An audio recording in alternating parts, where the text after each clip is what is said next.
تو نے دیکھا کہ مجھ پہ کوڑا پھینکا جا رہا ہے،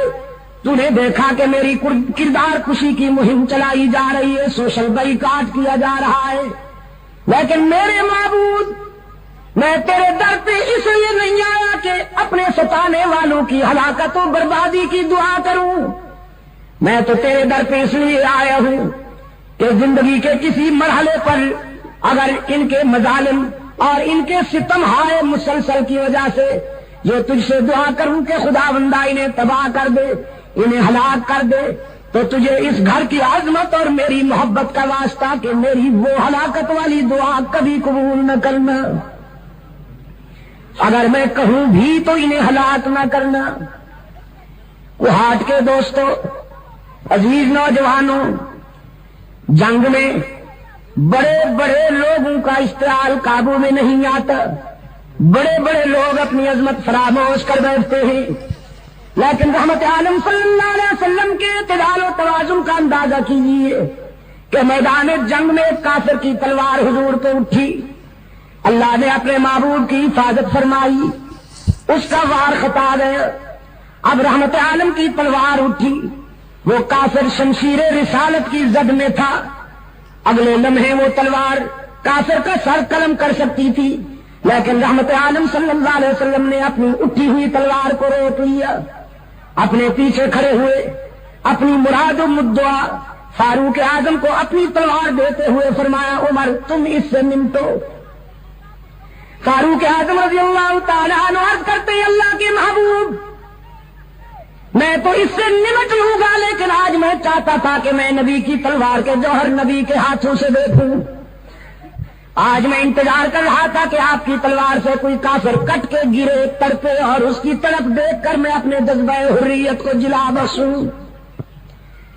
رحمت عالم صلی اللہ علیہ وسلم اشکبار ہو گئے، فرمایا، عمر تم جانتے نہیں کہ نبی کا قاتل اور نبی کا مقتول دنیا میں سب سے بڑا بدنصیب ہوتا ہے، جو کسی نبی کو شہید کرے وہ بھی دائمی جہنمی، جو کسی پیغمبر کے ہاتھوں سے مارا جائے وہ بھی دائمی جہنمی۔ تو میرے عمر میں انسانوں کو جہنم سے نکالنے آیا ہوں، جہنم میں دھکیلنے تو نہیں آیا۔ میں چاہتا ہوں کہ نہ کوئی ایسا بد نصیب ہو کہ اس کے ہاتھوں سے میں مارا جاؤں، نہ کوئی ایسا بد نصیب ہو کہ وہ میرے ہاتھوں سے مارا جائے۔ ارباب علم و دانش، حد نہیں ہو گئی؟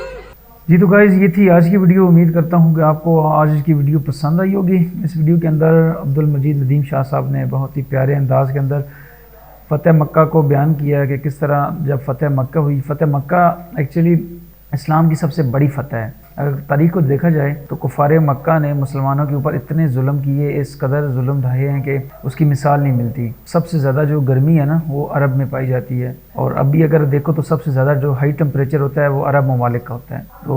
حضرت بلال رضی اللہ تعالیٰ عنہ کے بارے میں آتا ہے کہ سخت گرمیوں میں ان کو ریت پہ لٹا دیا جاتا تھا، پتھر گرم کر کے نا ان کو اس کے اوپر لٹا دیا جاتا، ان کو بولا جاتا کہ اسلام سے پھر جاؤ تو آپ اس طرح کہ آپ کو چھوڑ دیں گے، لیکن حضرت بلال رضی اللہ عنہ کی زبان سے صرف احد احد کی الفاظ نکلتے تھے۔ اسی طرح دوسرا جو واقعہ انہوں نے بیان کیا حضرت سمیہ رضی اللہ تعالیٰ عنہ کا، جو حضرت یاسر رضی اللہ تعالیٰ عنہ کی والدہ تھیں، تو ان کے بارے میں آتا ہے کہ ان کو ابو جہل ملعون نے 2 اونٹوں کے ذریعے شہید کیا۔ ان کی ایک ٹانگ ایک